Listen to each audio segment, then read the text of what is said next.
Well, I just wanted to take the opportunity to open here for just a minute or so. One of the things I wanted to do is, again, thank Human Health and Performance for sponsoring the Innovation Lecture Series that they've had for a while, because it certainly fits into all the things that we've been talking about here at JSC, including JSC 2.0, which is about advancing human spaceflight by looking at how we can do things differently. And so anytime we can understand how we can perform our jobs more effectively, more efficiently, and all in the goal of advancing human spaceflight. That's what we're encouraging everybody to do across the center. And of course, I think this directorate has really taken the lead in a lot of areas in terms of innovative tools, innovative processes, and really trying to do things differently. So that was probably the main thing I wanted to talk about. But of course, this is a very interesting topic, I think, for all of us here at JSC, because teamwork, team performance, debriefs, lessons learned, all of those things are just real, have always been and will continue to be very important for us. As we do operations, we want to make sure we're learning from everything that we're doing and carrying that forward and understanding how we can be more effective. So a very relevant topic for all of us. So with that, I'm going to hand it over to Jeff Davis. So a few words about Scott. He's an industrial organizational psychologist with over 25 years as a practitioner leading the group for organizational effectiveness, which he co-founded in 1987.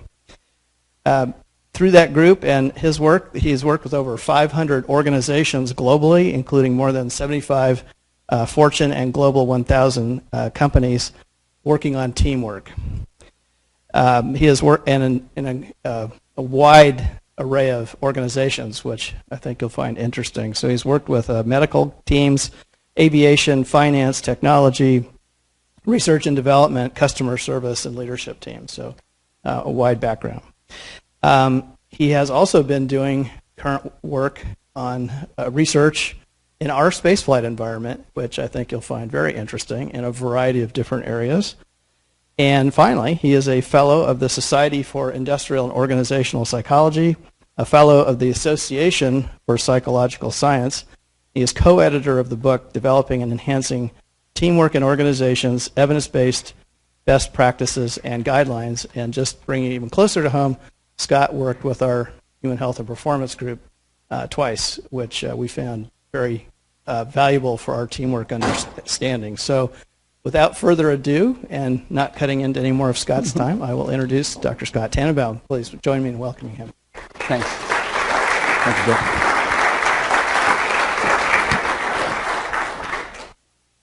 I love getting applause before I even say anything. That's just a great way to start the day. I think everyone should start their day that way.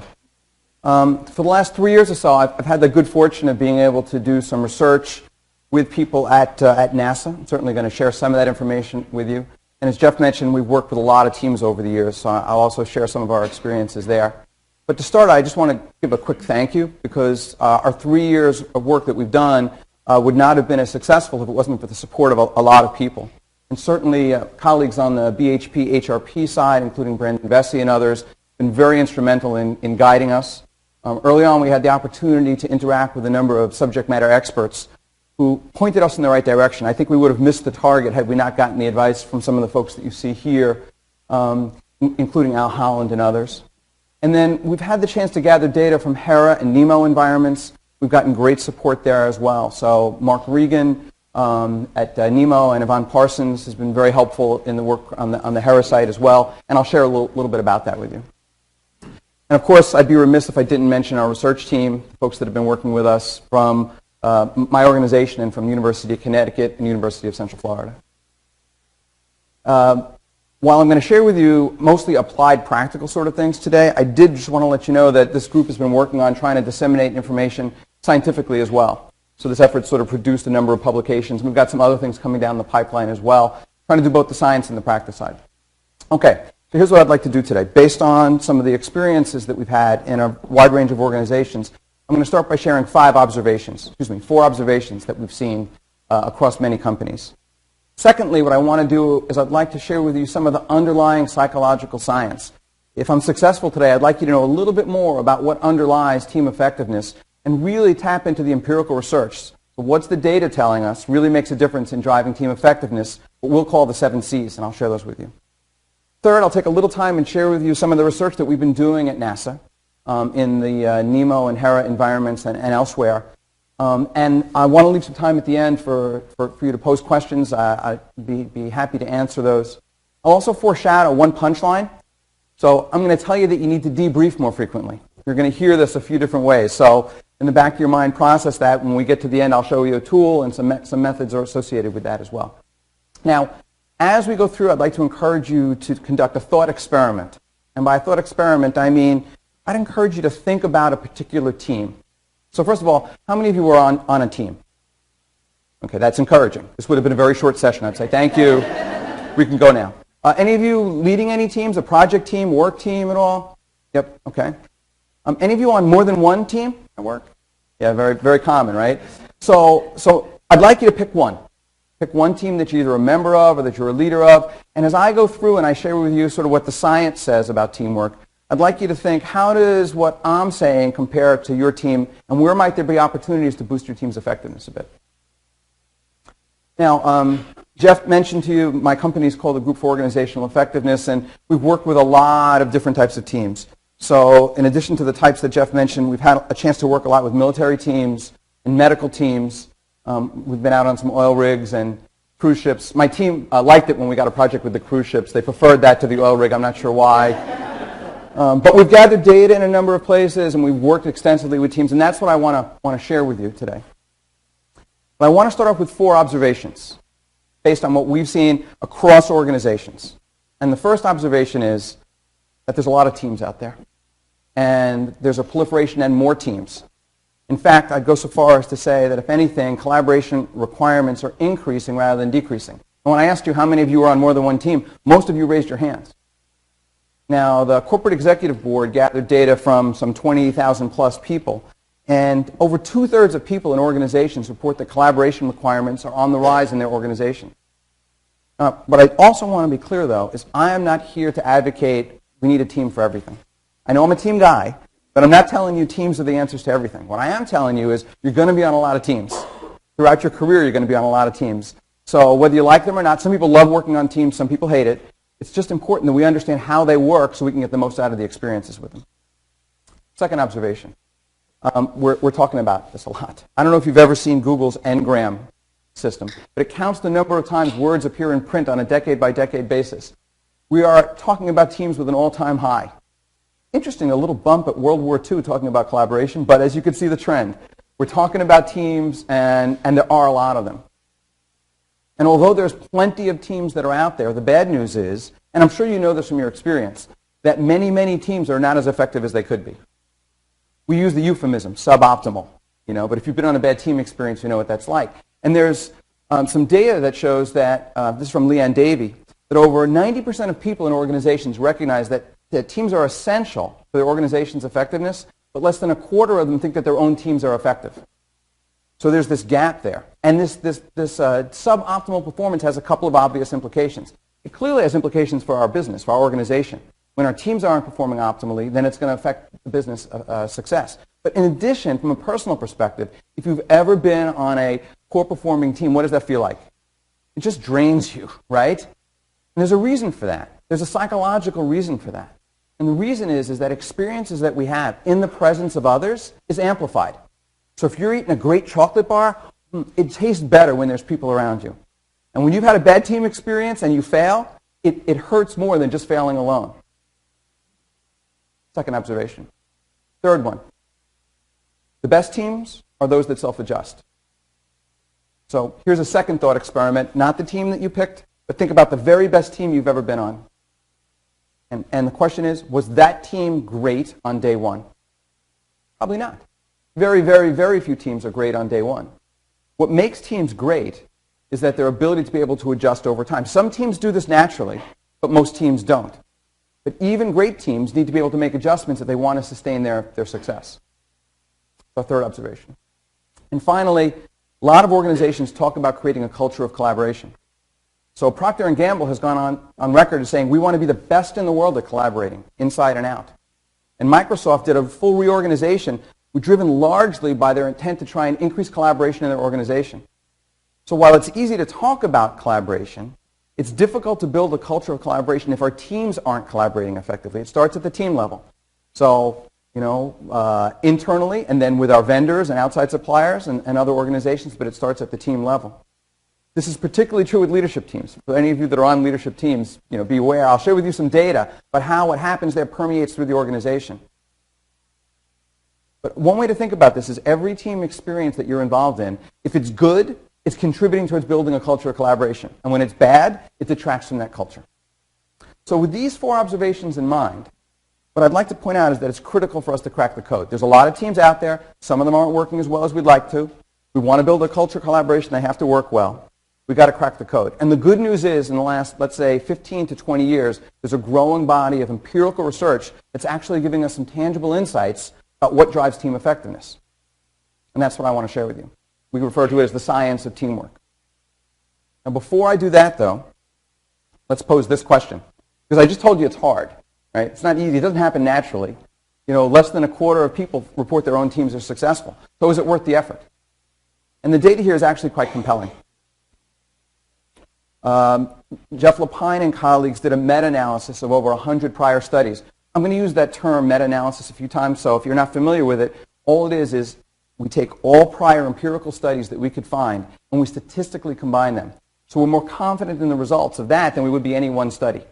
So in Jeff Lapine's work, they found that teams that demonstrate good teamwork processes are 20 to 25% more likely to be successful. And there's some interesting data coming out of the medical world. We work a lot with medical teams too. The Institute of Medicine discovered that one of the primary causes for problems and sentinel events in hospitals are teamwork breakdowns. To give you an idea about a sentinel event, that's like we perform surgery on you and we leave the scalpel inside of you. Now, I'm not a doctor, but I think that's bad, okay? And there's even some data that shows financially, organizations that are able to drive collaborative performance show financial benefits. So I think the data is pretty clear. It's worth the effort. It doesn't happen easily, but it's worth the effort. What I'm talking about now, though, is true teamwork. So I'm not necessarily talking about whether we like each other, although that's good. I think it's awesome to like your team members. I think it's great, may occasionally go to dinner together or do those things, but that's not what drives team effectiveness. There's other factors that drive team effectiveness. When we get those right, that's when we get these payoffs that occur. I use the term team effectiveness a lot. Let me be clear. I'm not talking about one shot we succeeded.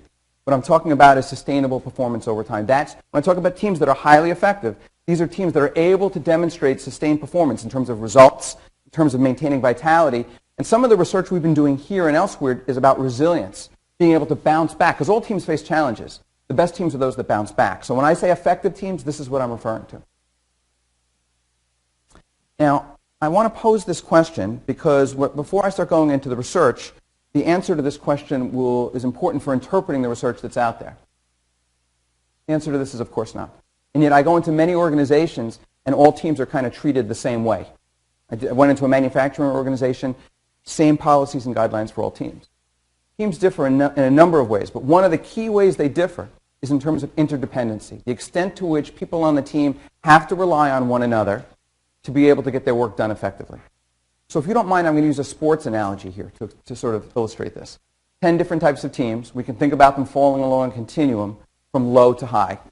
A team with low interdependency, this is a team that can prepare together. They might be able to train together. But when it's time to do work, when I'm actually performing my job, my task, I'm on my own. Now, ultimately, we add up the scores of individuals, and we figure out whether the team won. So some sales teams are like that, right? We call it a region, but really it's 12 salespeople, each out selling. At the end, we add it up and figure out if we made quota. If we move along in the continuum to medium, this is a team in which some team members need to coordinate with other team members periodically. Maybe not all the time, but certainly on some occasion. And then further to the right are teams that need to coordinate on a consistent basis. They need to have a shared understanding of things. So 10 types of teams. Soccer team, high. Gymnastic team, low. What about a relay race? A relay race is a classic example of medium. Individual, punctuated by tight coordination. If that coordination is handled wrong, the team fails. Swimming, mostly individual. American football, basketball. Wrestling, clearly individual. When I'm on the mat, you can't help me. We could train together, but once I'm on the mat, I'm on my own. Cricket, baseball. Does this distinction make sense? Right? in soccer, if we don't have a shared mental model, we can't try and set the other team offside. Imagine a football team that doesn't know the same play, right? So the key here, pick your team of choice if you're going to be. Synchronized swimming, maybe the ultimate example. If the toes are pointed in different directions, the team loses. It has to be coordinated all the time. The reason this is so important is that as you move from left to right on the continuum, teamwork, coordination becomes more important in predicting success. There are some work teams, and I put teams in quotes here, that really all that's needed is just not getting in each other's way and being civil. Because really it's more a wrestling team. But if your team moves it all along the continuum, starting here to wrestling plus and over, you're going to require some coordination. So let's go back to the thought experiment. You have your team in mind. Where do you fall today? Is your team operating more like a wrestling team, wrestling plus, baseball, baseball plus, football? Where are you? And equally important, should you be there? You know, would you be better moving along? I know in some senior leadership teams that I've been working with, almost consistently they've been saying, you know, we need to move a little bit left to right on this. Okay. This is important background before I talk about the research itself. So here's what the research reveals. It reveals there are 7 consistent drivers that determine whether a team is going to be effective or not. Again, let's do that thought experiment. Have your team in mind as I talk about the 7 C's. Where's your team on the C's? 7 C's are this. The first one is capability. Do we have ample knowledge, skills, and ability on our team to perform the task that we've been assigned? The second is about mindset. We call it cooperation. Attitudes. Do people on your team want to be on your team? Third, coordination. This is about the behaviors. This is at the heart of teamwork. Are we behaving as a team? Fourth, communication, both within the team and from the team outside to others. Fifth, we call cognition. This is the extent to which people on your team have a shared understanding about priorities, about sense of direction, about roles. Seventh, we call coaching. It's really about leadership. We would have called it leadership, but then we wouldn't have 7 C's. That wouldn't have been very good. We use the term coaching, but it's not just about the leader. It's about whether other people on the team also are demonstrating leadership behaviors. And lastly, conditions. And my colleague Ed Solis and I have been working in this space for a while. Ed likes to say conditions may be most important because teams don't operate in a vacuum. Right? So what are the conditions in which your team operates? What I'm going to do is I'm going to talk about these 7 C's and share 1 or 2 research findings that may be of interest associated with each of them. Let's start first with capability. Remember, this is about does your team have the knowledge, skills, abilities, the capabilities to be able to be successful. And sometimes in the movies you get the impression that teamwork can overcome anything. The Bad News Bears, you know, ragtag team, they don't have the talent, but somehow they still win. In your work experience, does that really happen? No.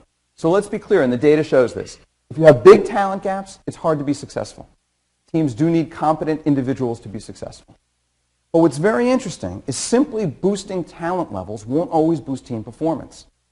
It's true on the left end of that continuum. You add another star wrestler and an independent task, they'll be fine. But the research shows that if you start looking at above baseball team interdependency, sometimes adding talent actually decreases a team's performance. The 4th star on an NBA basketball team decreases that team performance. And very interestingly, you even see it in chickens.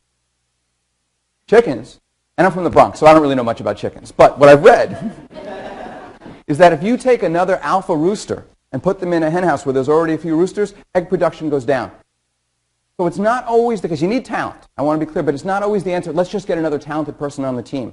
What matters very much are the other 6 C's, how the team works together. And some very interesting data from the financial analyst industry where Boris Grossberg and others have done work here. We've actually done work with them as well. These are folks that make 7-digit salaries. They're stars in the ultimate sense. They're supposed to be an analyst of an industry, the auto industry. You take these folks, and I see these organizations who think it's all about that person, and they steal them for another organization, on average, 5-year decline in performance from that person until they're back up to their levels. Particularly true if their team doesn't move with them, because it's not just about them, it's about the people around them, and particularly if they go to a place that has less favorable conditions. Okay, that's capability. It matters, but it's not the sole picture. Let's talk about cooperation. Remember, cooperation is about attitude. One of the attitudes and mindset that really matters is something called collective efficacy. We use that term as psychologists to mean the belief that individual team members have that their team will be successful. Not that I will be successful, but I believe that my team will be successful. And what the research shows is that all things being equal, teams with higher levels of collective efficacy outperform other teams. Stan Gulley and others published a meta-analysis on this. Now, when your team is all the way to the left, it's about self-efficacy and self-confidence. But once you start getting a little more into dependency, it's a matter of having a belief that we can be successful. And I talk to teams pretty regularly where I ask individuals, do you think you'll be successful? And they go, yes. What about your team? Not so much. Those teams are at risk. Now, I'll share with you that I'm a Boston Red Sox fan in baseball. Yes, I know. I'm from the Bronx, and I root for the Red Sox. You really don't need to know anything else about me other than that one fact. 2012, they were the worst team in baseball. On the start of the 2013 season, Dustin Pedroia and a few of his teammates get in a taxi cab who's driving erratically. And Pedroia says, hey, buddy, slow down. You're carrying this year's World Series champions. He maintained collective efficacy, even when the team wasn't performing well. Pretty impressive. If you're following them now, this is the second year in a row they're doing badly, I wonder what their collective efficacy is today. Maybe not so good. The second sort of cooperation or attitude that's of interest is collective orientation. Collective orientation is, we sometimes use the word team player, you know. They think team first, not me first. So collective orientation, people like being on a team. And the data shows, Jim Driscoll, Edit, Solis, and others have shown that collective orientation is in fact related to team performance, in part because it improves team interactions. But here's my experience. Not everybody on your team needs to be high in collective orientation. You need enough. If your team doesn't have enough, you struggle. If your team has enough, it sort of greases the skids a bit. And some very interesting research coming out of the Australian Special Forces. Their special forces are just like us in the U.S. Very rigorous, you know, very difficult, individually demanding skill set. You want to know what one of the top predictors they found of success in the Australian Special Forces is? Whether people perceive themselves as team players or not. It outpredicted physical fitness scores and other cognitive ability scores. This also helps dispel a myth, which is, oh, I can either be a team player or I can be an individual success. The data doesn't support that. You can be both. You can have the mindset that team matters and still be an individual success.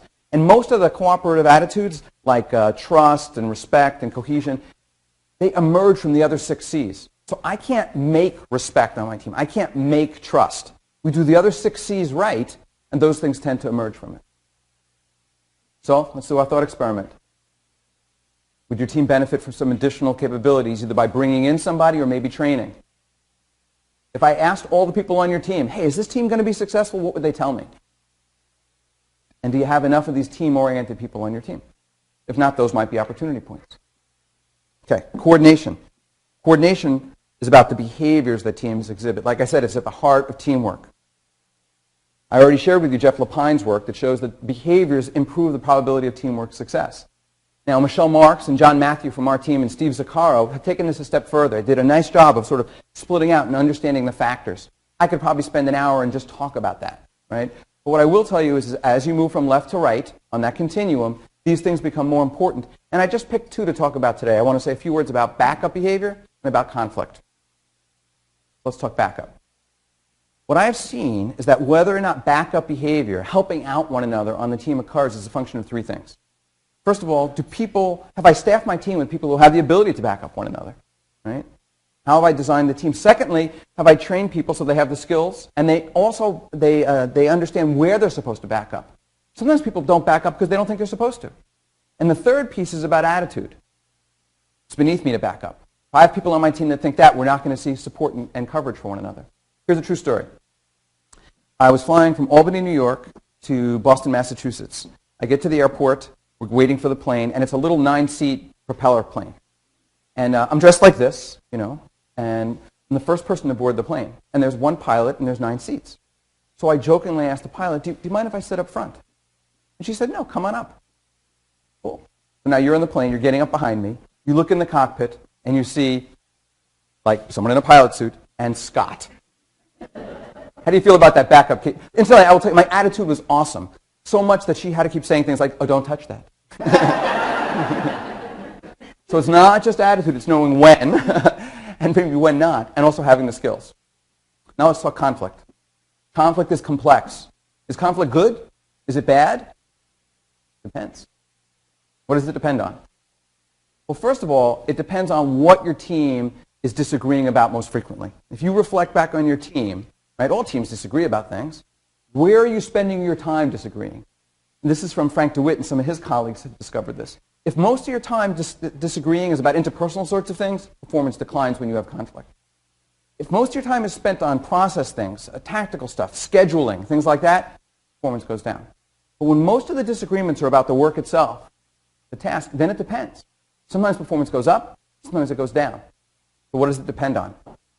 Brett Bradley from the University of Oklahoma and others have shown that it relates to psychological safety. We use that term to mean the extent to which you can be yourself in a particular setting. When psychological safety is high on a team, task conflict actually boosts performance. When psychological safety is low, almost any conflict hurts the team. So that's one factor that drives it. The second factor is the way in which conflict is handled, what the team's style is. And there's 3 common styles that tend to show up. This is from Leslie DeChurch's work. One style that we see in teams we'd call a competitive one. We have to fight, and it's about whose idea wins. Well, no, not exactly. It's about who wins. So it's really important that I win the arguments here. You've probably been on teams in which that's the predominant mode. In contrast, have you been on a team that's been in avoidance mode? We shouldn't disagree because we won't like each other. So let's not voice our opinion. Let's be very careful about things. This won't surprise you, but those two don't work particularly well. The third style is more collaborative in nature. And it's not that there's not winning and losing, but it's the ideas that win and lose, not the people that win and lose. And the goal is to come up with the best idea. In teams that adopt that style, which is we're not avoiding it, we're engaging in it, but may the best idea win and it's fine, when they have conflict, it boosts performance. What about communication?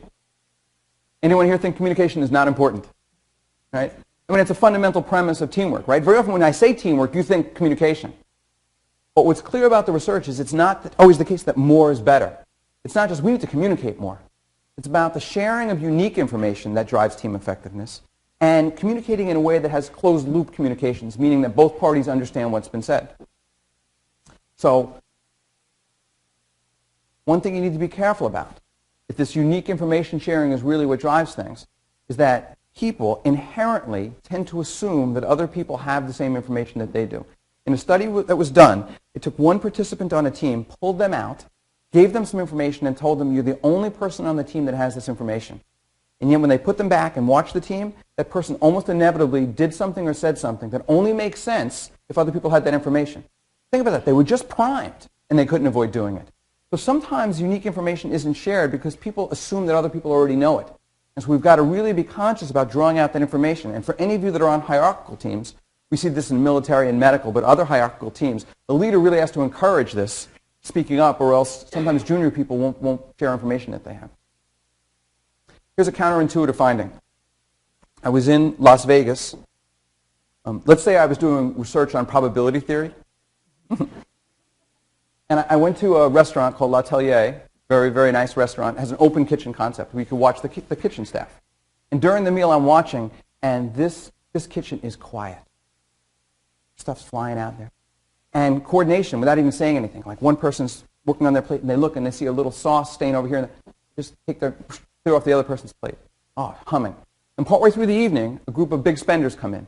And they want to order these meals that are off the menu, and truffles and all sorts of things. All of a sudden, whoosh, they huddle up. Someone comes out of the back. The volume level increases. They figure out their plan.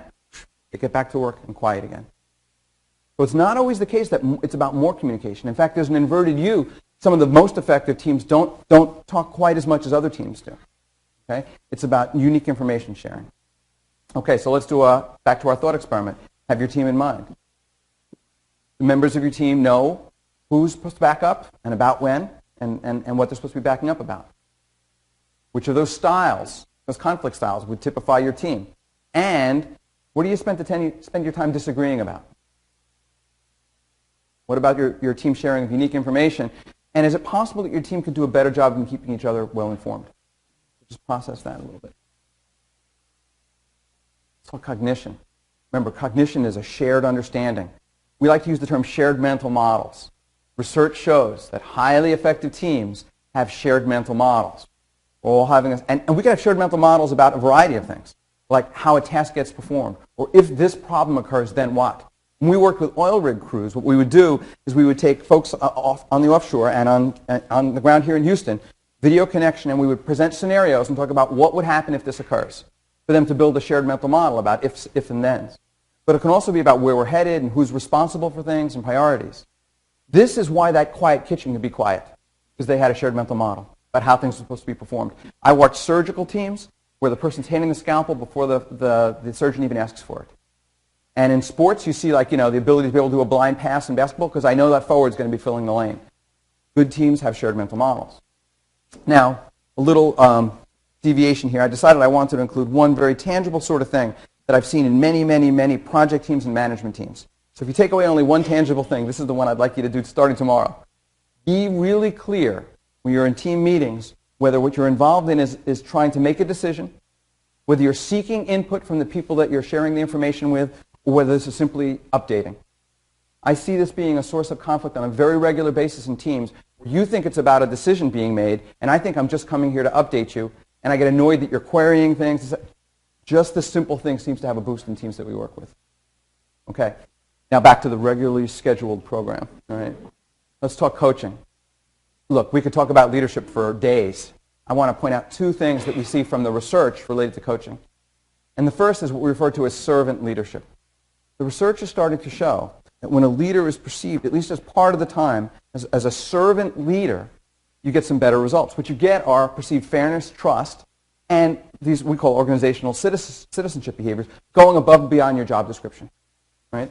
And what do I mean when I say servant leadership? Well, here's the difference. A servant leader, the perception is that the team members, the leader works for the team members. My job as the team leader is to remove barriers. Football analogies, I'm the offensive lineman. Very often, though, the perception is that the team's job is to make the leader look good. That's not servant leadership. So it's not that it has to happen all the time, but when teams perceive some degree of servant leadership occurring, you get better results. The second finding that I think is really interesting relates to shared leadership. And I'm not talking about the official assignment of 2 or more leaders. What I'm talking about is having members of the team step up at times and demonstrate leadership behaviors. So you're not the leader, but you coach somebody on your team. You're not the leader, but you give them feedback. You're not the leader, but you're ensuring there's some accountability among other team members. Teams that demonstrate a little bit higher levels of shared leadership tend to outperform others, which is not surprising as we move organizationally to teams that have flatter organizational structure, meaning the leader can't be available for everybody all the time. And conditions, the 7th C. Teams do not operate in a vacuum. What happens around them makes a very big difference. And I told you earlier, it's very interesting when we look at what happens at the senior level in organizations. So this study of over 60 top management teams I find fascinating. In this study, when they took a look to see the level at which senior leadership teams were operating in a collaborative manner, it would predict not only employee satisfaction in the organization, but tangible retention levels. What's so interesting is that things are happening behind closed doors. So you would think that what's going on, among senior team members is not seen. It doesn't have to be seen. If the members of the senior team are not collaborating, somehow that message gets conveyed through the organization. So for any of you that are sort of a little more senior in the organization, it's not just about your team. What you do with your team has a ripple effect to others throughout the organization. Okay. Do our thought experiment. If I asked everybody on your team who's responsible for doing X, would I get the same answer? There's a really important shared mental model about roles. Is there any servant leadership? Are people stepping up at times? And then lastly, do you have the resources you need? And if not, is it possible to get some of those? So let's go full circle here. 7 C's. If you were to focus attention on 1 or 2 C's for your team, which would be the ones that would both boost your team's performance and where there might be some capability of making adjustments? That's what I'd like you to take away from this piece. All right. So how do we affect the 7 C's? 5 opportunities for being able to affect the 7 C's. I'm only going to focus on one of them, but I do want to mention what the 5 are. First one is when we're hiring people into our organization, are we hiring enough people with collective orientation? That's the first one. Second is, when we're forming teams, do we spend time to think about the mix of people and not simply who's available? Second. Third, what are we doing to prepare leaders and teams, whether that's about training or other sorts of things? Fourth, how do we help them adjust? And finally, rewards. If you want to ask me questions about rewards, please do so at the end. I won't have a lot of good stuff to tell you. It's one of the trickiest areas, but still one of the places where we can either encourage collaboration or discourage collaboration. But let's talk about adjustment. And the reason I want to talk about adjustment, and when I'm talking about adjustments here, I'm talking about teams engaging in constructive conversations to allow them to self-adjust. Remember, the best team that you were on wasn't the best team on day one. It was the best team because it adjusted. So that's why this is one of the ones that I think is one of the most powerful levers. And the reason it's so powerful is having constructive team conversations can influence any of the 7 C's. You might agree, you know what, we need to bring someone in who has some skills that we don't have. That's what's missing from this project. Or you might agree, we have a difference of opinion in terms of priorities. We need to talk about this because we're getting in each other's ways. So really want to encourage, and the research here is pretty clear. Chris Sarasoli and I published a meta-analysis that shows the teams that debrief perform about 20 to 25% better. It's a very simple intervention, to have a structured debrief, but the impact, the benefits are pretty high. And if you think 20 to 25% sounds high, which it does for a very simple intervention, I want to share with you, and what we did with the U.S. Navy, we taught prospective commanding officers how to conduct debriefs. Love the Navy. They let us randomly assign people to conditions. Some people got our training. Some people got 2 more hours of technical training. They ran simulated combat. And the teams that had leaders who ran effective debriefs outperformed the other teams by 40%. 40. That's a massive number. And we taught them nothing technical. Like, I don't know which end of a Tomahawk missile you're supposed to stand behind, which does not make me popular on board ship. I can tell you that now. So I want to encourage you, again, a key takeaway here is I want to encourage you to do some more of these debriefs. And here's what I mean when I say debriefs. I'm not simply referring to elaborate deep dive after action reviews or after there's been a major problem or once a project's over. I'm talking about pausing periodically from your work, doing a little bit of reflection on how we're working together, engaging in a discussion about what's working and what adjustments we need to make. Pick 1 or 2 things you want to do a little bit differently, agree to it, and get back to work. And this doesn't have to be a day-long activity, but this periodic cycle helps teams be successful. Now, I'm going to segue here and talk about some of the research that we've been doing at NASA. And really a key focus that we've had has been on debriefs. That's the piece that I'll focus on with you. So switching gears here now to talk about some of the research we've been doing here. And our grant has this title. Has a lot of really good words in it, I mean, you got to who's against composing and resilience? But we did do some research in the composition area, but I want to focus on the sort of self-sustaining teams. Our primary focus was on long-duration space, and innovations to be able to help with that. But secondarily, we've been asking ourselves, as we go through this research, what are the implications for teams here on Earth? And is there any secondary benefits from it? So, you know far better than I do, right? The need in long-duration space missions is different than in other missions. So it's isolated, confined, extreme environments with long communication lags, with mission control. In very tight quarters. All this means that crews doing long-duration space missions are going to be more autonomous, by definition, than any prior crews than we've ever had. Right? And what that also means is that they're going to need self-management countermeasures, things they can use on their own without ground being able to help them all the time. That's what our focus was on. And the other thing they need to do is they need to be able to sustain resilience. Remember I talked about resilience, that ability to bounce back. In the face of both acute and chronic stressors, think about the 2 types of stressors as low-level stressors that might annoy you. You click your pen, during the meeting all the time, Or in a small confined habitat, your definition of privacy may be different than mine. But also to be able to deal with big stressors, when a big problem occurs. So this is kind of our focus. Okay, if this is the need, what can we build in terms of a countermeasure? And we reflected on, how useful debriefs were in some of our prior work, and we thought, what about a debrief capability that can be self-guided by teams themselves? So we conducted research on this team-led, web-based debriefing tool based on an architecture that we have. We put together a short training video that goes with it. In our research, teams ran anywhere from 1 to 4 debriefs during their life cycle, and we did publish some research on this. Now, the reason we wanted to do research is because the prior research that was done on debriefs didn't deal with self-guided debriefs. It didn't deal with isolated, confined environments. We were pretty confident that project teams would benefit, from a good debrief. But what about teams that are going to be in these tight quarters? And we have to sustain resilience. So what we did is we built something using this Debrief Now architecture. And the architecture itself we had been using with military and medical teams. We used it with the forward surgical teams before they deployed to Afghanistan, and also with a variety of corporate teams. But in each case, what we populated the tool with was designed to fit the specific environment or mission. Like if I say communication is important, communication in a senior leadership team is different than communication in an astronaut team or in a manufacturing team. So we can't just ask a general question about communication. It's got to be targeted, and you'll see what we're trying to do here.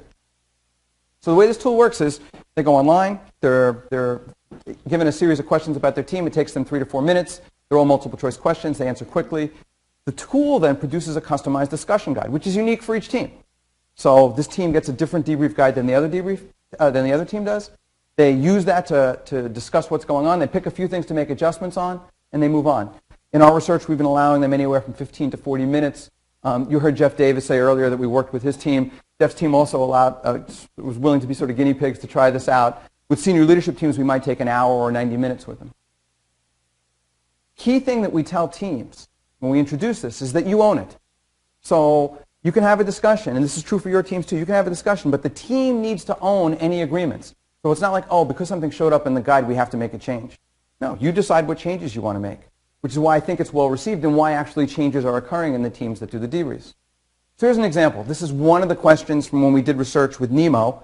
I'll talk more about Nemo, but this is an undersea group of astronauts undergoing training, and they were asked a question about whether they were getting sufficient sleep, because we know that that can drain resilience. And based on their answers, that would target what the team should talk about. Do they need to talk about this or not? Here's an example of one from our senior leadership research that we did. This is an interesting one. We asked the question, the pace at which you're operating on. We found that a source of conflict in senior leadership teams is when some people think the team is moving too fast and some people think the team is moving too slow. And it never gets articulated, but it creates friction during meetings. So this surfaces it. Do we need to talk about our pace or not? In one CEO team that we had, they agreed to do a better job of triaging problems that came in. We need to take our time with this or not. And then the team would get a sort of summary guide like this. This is sort of the screen they see. They can see their high, moderate, and low priority levels. And then for anyone that they want to be discussing, they start with the highest priority. It gives them a screen that looks like this. One thing we found is not to give the exact numbers, not 3.71 or 82%, because then they debate about the numbers. So instead what we do is we just give enough to say, this is important. Your team felt it was important. Hey, here's a big open-ended question. Let's start talking about it. Let's follow up a bit. And then the last one is always a forward-looking question. So do we want to do anything differently about it? And the team could say no. On to the next one. When we did the research at Nemo and Hera, the types of topics that we focused on fell into three categories. Resilience-related topics, teamwork topics, and task work. And these are all important. So these are factors that are really important for teams that are going to be working and living together in confined spaces. Questions about privacy and meals and maintaining connection with home when you're isolated. But then there's also some of the classic things related to the 7 Cs and some things related to specific tasks, like in the Nemo thing, their most recent EVA. And again, the content was revised to fit the particular missions. So I'm going to briefly tell you about some of the results that we found in 4 different environments testing this tool. And the first study we did was at a lab environment. This is at the University of Central Florida. It was really a chance for us to have very tightly controlled conditions. It wasn't realistic in the sense of being folks that are like astronauts. These were student teams, but it was a space simulation, and we could create a lot of need for resilience for them. 48 teams, chance for us to refine things. Up here, this is the little thing that tells you we did sophisticated analyses, but I decided not to show you pages of little things with asterisks and bullets on it. Instead, if I cut through all this stuff, this is what we found. Teams that debrief and teams that entered with higher levels of efficacy was almost a surrogate measure of capability, performed better. But here's what's interesting. The reason they performed better, it was all predicted by going through resilience. So what happens is teams that had these sorts of discussions and that had the ability, they were more resilient, which in turn led to their performance improving. Second thing we did a small usability study with 3 teams here, 2 leadership teams and 1 hardware team. The focus was really more on, is this something that is perceived as credible? You know, it's good that the research says it works, but if people don't find it a useful experience, they're not going to use the tool. So this is just some data that we have, 5-point scale. Yes, these teams felt it helped uncover problems. They thought teams would benefit. And since I was actually running the debriefs on this rather than the team, we asked them, did we train leaders to do this? And as you can see on a 5-point scale, they're saying, yeah, 4.6. But then we did a series of studies in 2 habitats that you have at NASA. First of all, I think these are really great habitats for doing research. Folks we worked with in both these habitats were extremely supportive, and I want to tell you a little bit about each. Some of you, maybe many of you, are familiar with the Hera habitat that exists here at JSC. This is a great place to conduct research on teams. We're able to put people in an environment that's similar to what they might be living on a planet during a long-duration mission. We can close the doors. And when we did studies with them, we did a series of teams that lasted 7 days and 14 days. And I understand next year it's going to be up to 30-day periods of time. 8 4-person astronaut-like teams. We gathered a series of data from them.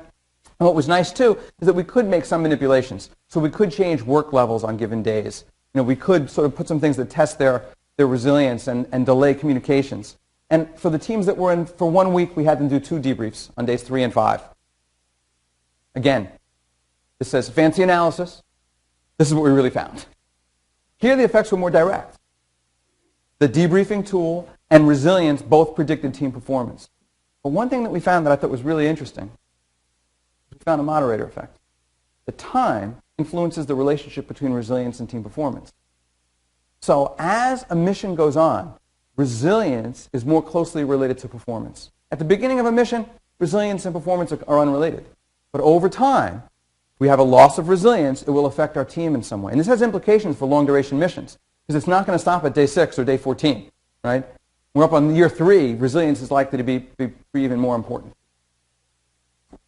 Another thing that we wanted to make sure was that a good self-management tool should have diagnosticity.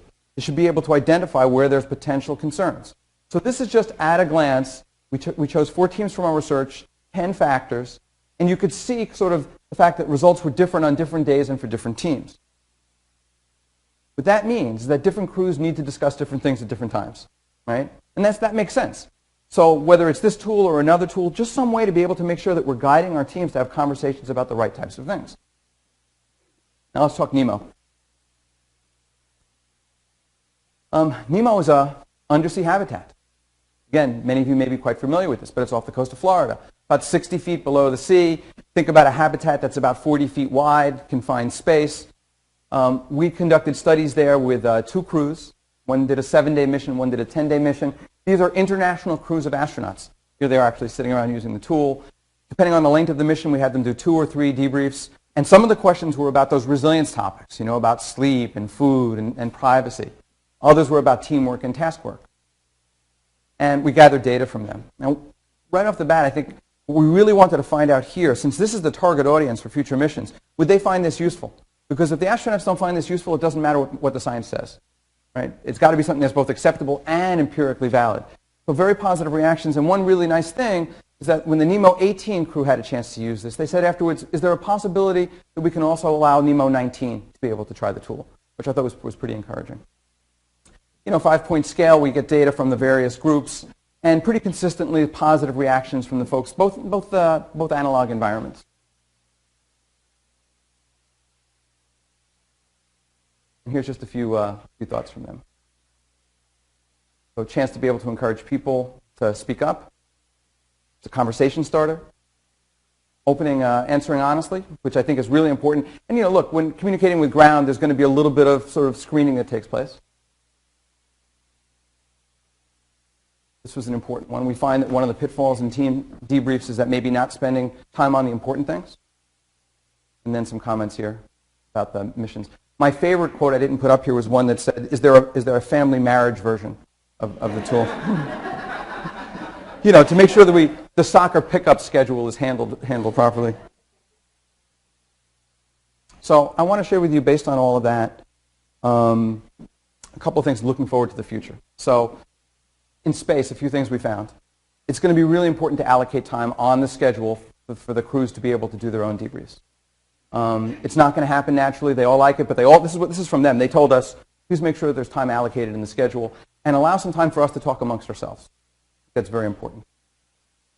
Third, the content can't simply be on task work. We've got to guide them towards things about resilience and things like that. They may not naturally talk about privacy, but if they talk about it early enough and deal with it early in the mission, it's not going to be a problem. And they suggested more frequent ones at the beginning and then less frequently. And they also said, is it possible for crew members to be able to trigger their own? Hey, we've been out for a while. We think maybe it's time to huddle up and have a conversation. Now here on Earth, probably should be trying to ensure that astronauts are doing some of this sort of self-debriefing, self-management stuff here, so having them lead some of their own debriefs. But here's the real takeaway. I just want to encourage you. You don't need this tool. I mean, the tool is great. There's other tools that are out there. What I really want to encourage you, those that are on management team, project teams, R&D teams, etc., just get in the habit of periodically huddling up and conducting these debriefs. The Debrief Now tool is one. Some of you may be familiar with team dimensional training. There's other tools that are out there. But what I'd suggest is there just needs to be enough structure around this. So it's not just at the end of projects, and it's not just let's get together to discuss. Make sure you put a little bit of structure to your efforts. So final words, 3 takeaways. Teamwork matters, and it won't necessarily happen on its own, so we need to spend some time and focus on it. There is some science out there. Let's focus on the things that matter. And you probably could have predicted this one. Okay? So at this point, I'd welcome any questions that you might have. related to teams, teamworks, teams you're on, etc.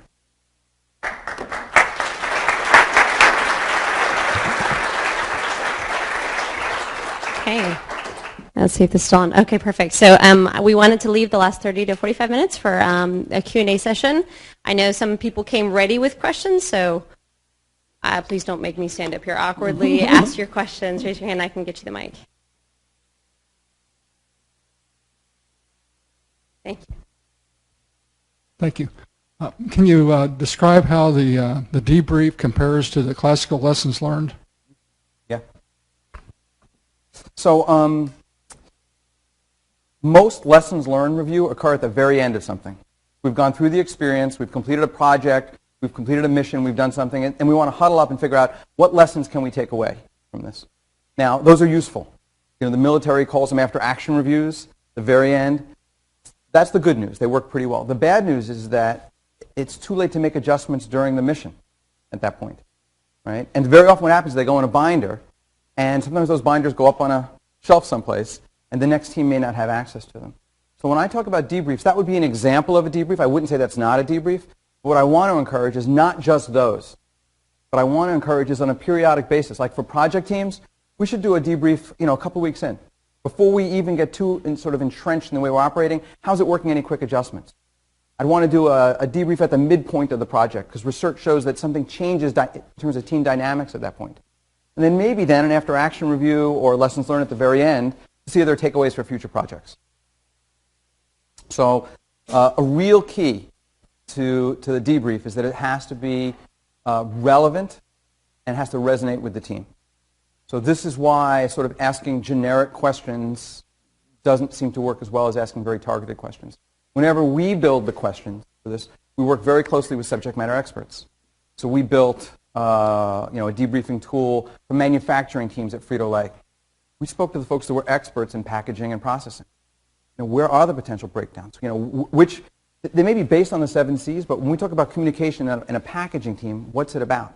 So when we built this out for Hera and Nemo, we talked to the folks that were very familiar with the mission, got their input from it. And then what we'll typically do, and I encourage you in any debriefing tool that you use, you speak to the experts, you draft it, you put it back to them, and you say, does this make sense?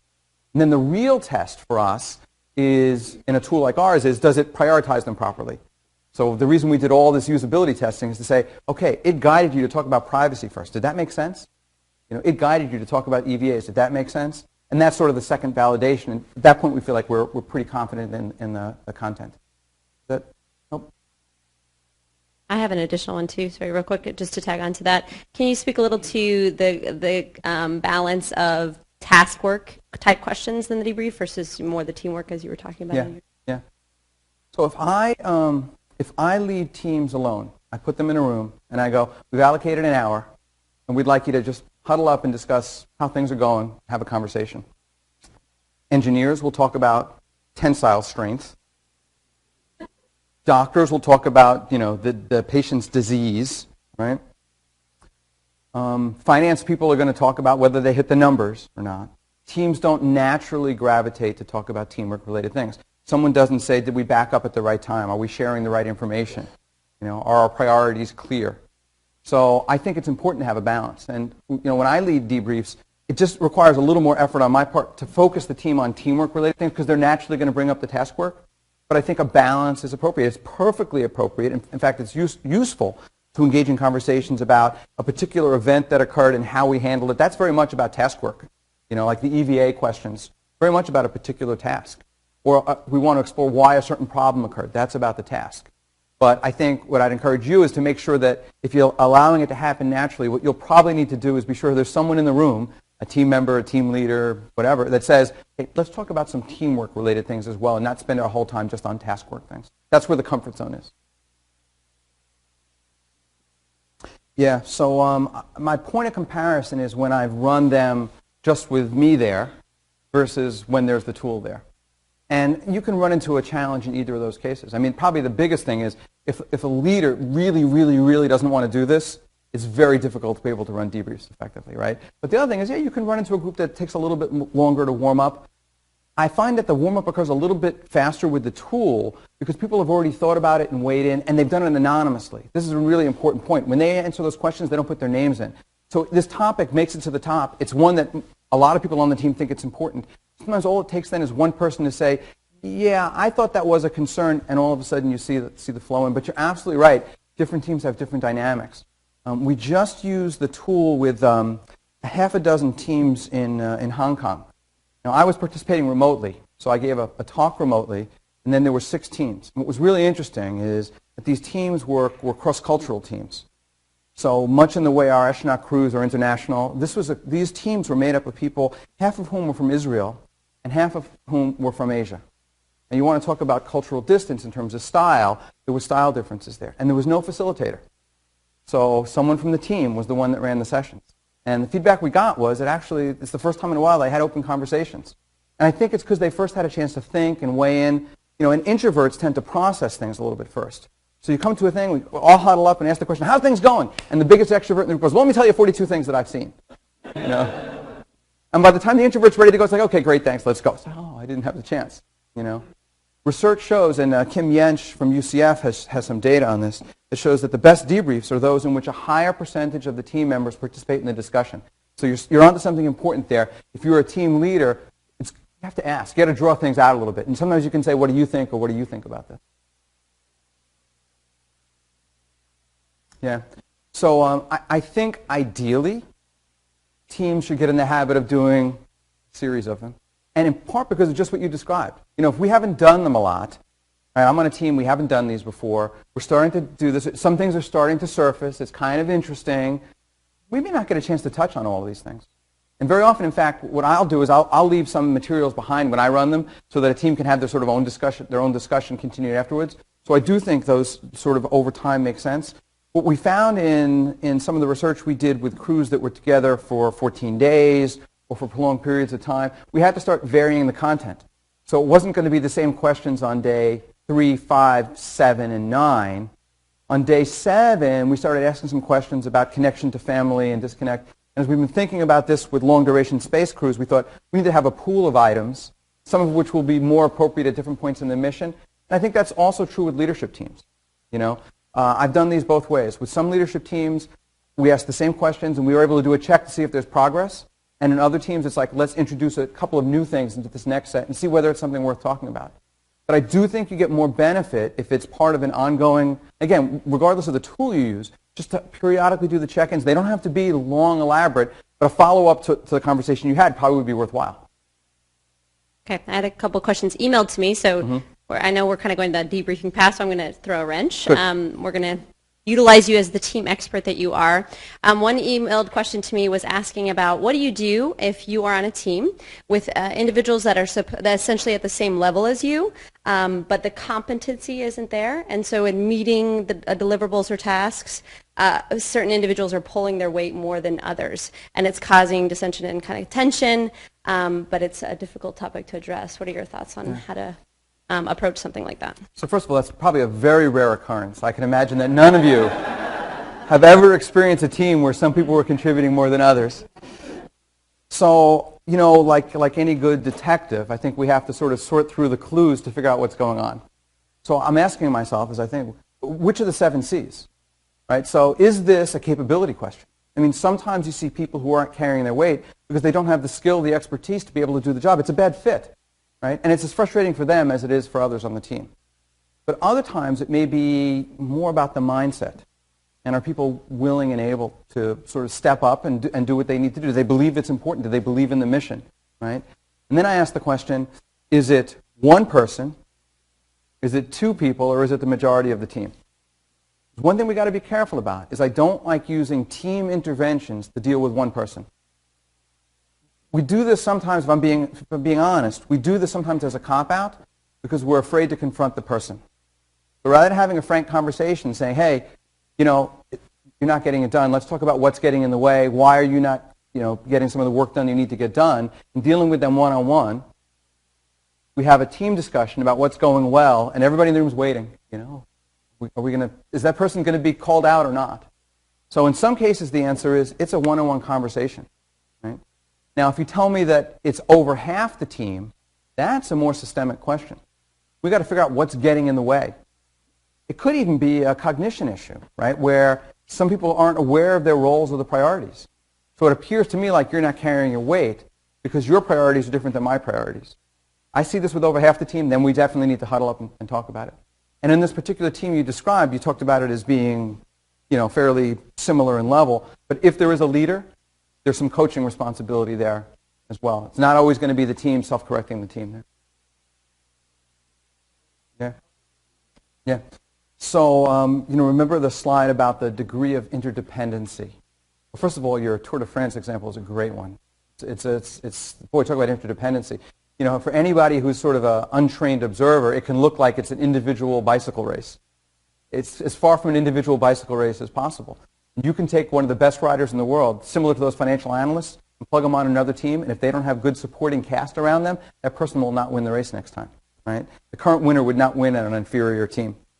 So when I think about interdependency, right, we're talking about interdependency within the team.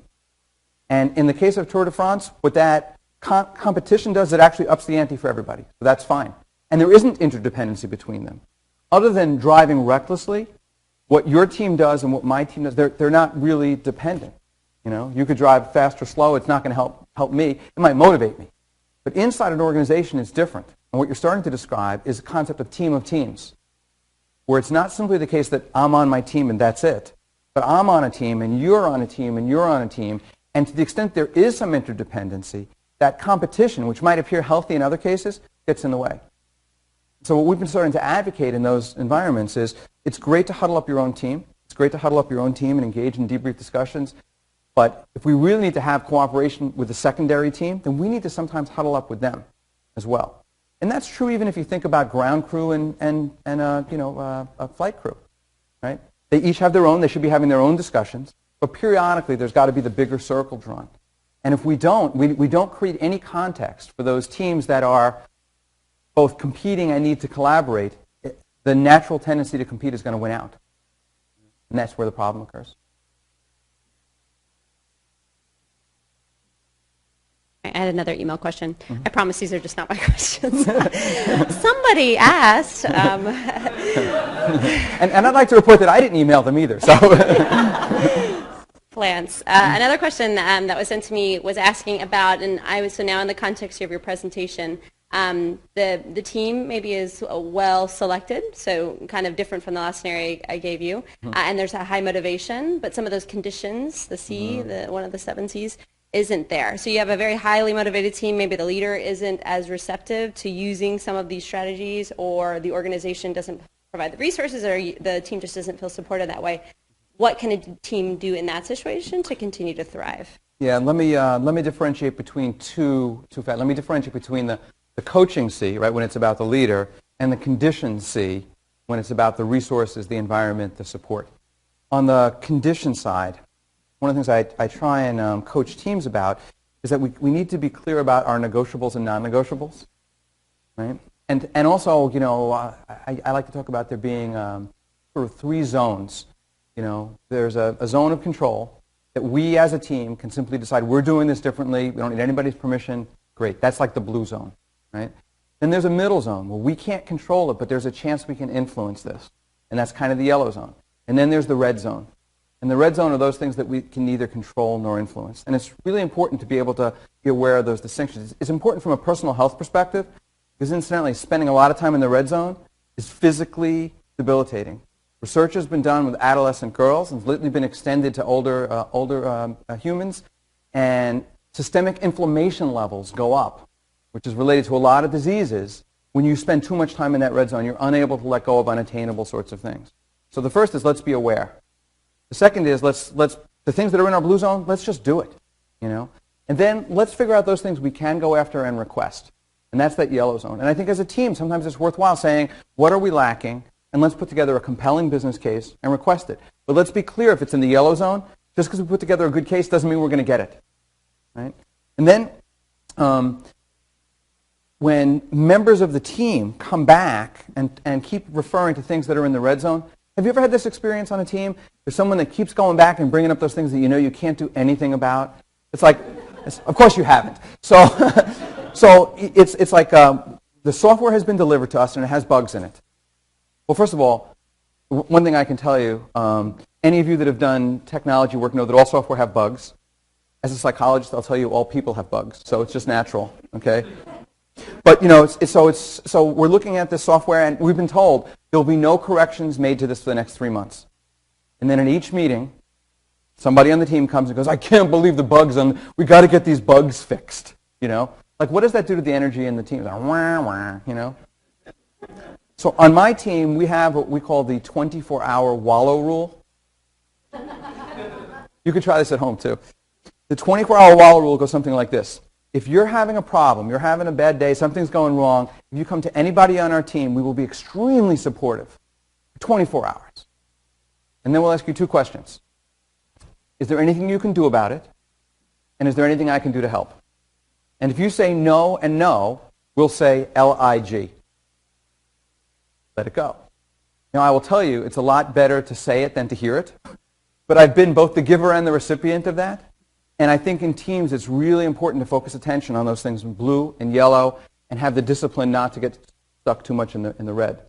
Now, the second part of your question, which was 24 minutes ago, dealt with the leadership aspect of it. And this is a little bit tougher. So if I am on a team and my leader doesn't get it, it's hard. Because it's clearly not a blue zone issue. There's things that only the leader can do and I can't do them. It's a yellow zone issue to the extent that I can try and influence my leader to do some things differently. I sometimes see teams that are able to be effective when they start sort of demonstrating some of the coaching C's themselves. So if my team leader isn't going to be able to help us in certain ways, can we rally up and do our own coaching and give our own feedback and do our own job of trying to generate some resources and support the working for a difficult leader? And any of you who have been in your career for a long time have had this experience at some point, hopefully not currently. That's a little bit tougher one, and I really look at what can we huddle up and do as a team, and how can I possibly give some constructive feedback to my leader? So the first one's about multi-team systems, and the second one is about timing as to when you introduce a debriefing tool. So we did some research in the medical world, and this was military medical. So remember the TV show MASH? Yeah, so there's a modern version to that. The research shows that you have like what they call the golden hour. And in combat situations, you need to keep wounded people alive for an hour. That's kind of a critical window. And when you do that, your mortality rates go down tremendously. And so what starts happening is the military starts putting medical facilities nearby, closer to the action. So we're able to treat wounded soldiers faster and closer to the action. So they'll set up these sort of tents, nearby. And in some cases what will happen is if something bad happened, they have mass casualty incidents, right, where multiple people are coming in at once. So what they really are is they are a multi-team system. And there's these multiple places inside the tent that people can be treated. And some of it's individual people being treated, soldiers being treated independently. In other cases, it's handoffs that need to occur from one station to another station around this. Complex, tricky, but they need to be able to maintain sort of a shared mental model about some things. So back to your question earlier about how do you get the content right. What we have to do in that case is figure out where are the interdependencies. So there's certain things that everybody in the big tent needs to know. It needs to be maintaining an awareness of. There's other things that only the people on my little table here need to be aware of. We need to know whether this patient has allergies. But more collectively, we need to know what resources are available and whether it's possible to move a patient off to someone to a sort of a higher level of medical care. So when I start becoming aware of those interdependencies, it gives me some insights about how we should be handling both development on the training side and also the debriefing process. So having a large group debrief where most of the conversation are about things that are really about the small teams is just a frustrating experience for everybody. So we do some of the larger group things, the system of teams, but we do it around things that are relevant to all the groups. So you're not simply fodder. Let's wait our 45 minutes until we can talk about us. We might split off and have some conversations about the small things, and then we might talk collectively about things like, where were the bottlenecks in this case? That's important to everybody under the big tent. So if you can use that as an analogy, if you will, for other sorts of settings, I think that same mindset can be applicable. So this now is about the question of size, too. There's some research that shows, when teams get very large, that it's difficult to be very effective. Having said that, The team size has to be as large as it needs to be. So there's some instances where I can't have a, quote, ideal team size from the research. We need 30, 40 people. The problem is trying to do a debrief discussion with 30, 40, 50 people is quite difficult.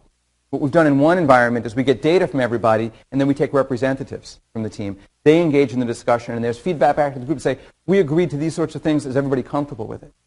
Another way of doing that at times is to get the leaders together. And really it depends on the situation. So if the shared mental model that needs to be in place is a shared mental model among the leaders of the various stations, then they're the perfect group to do the debrief together. And then they can choose what needs to be disseminated to their teams, because everybody on the team doesn't need to know this. So sometimes that's appropriate too. But part of the message is it's not one size fits all. It's about sort of fit for purpose based on the interdependency and the requirements of the team. And the second question was about timing. So I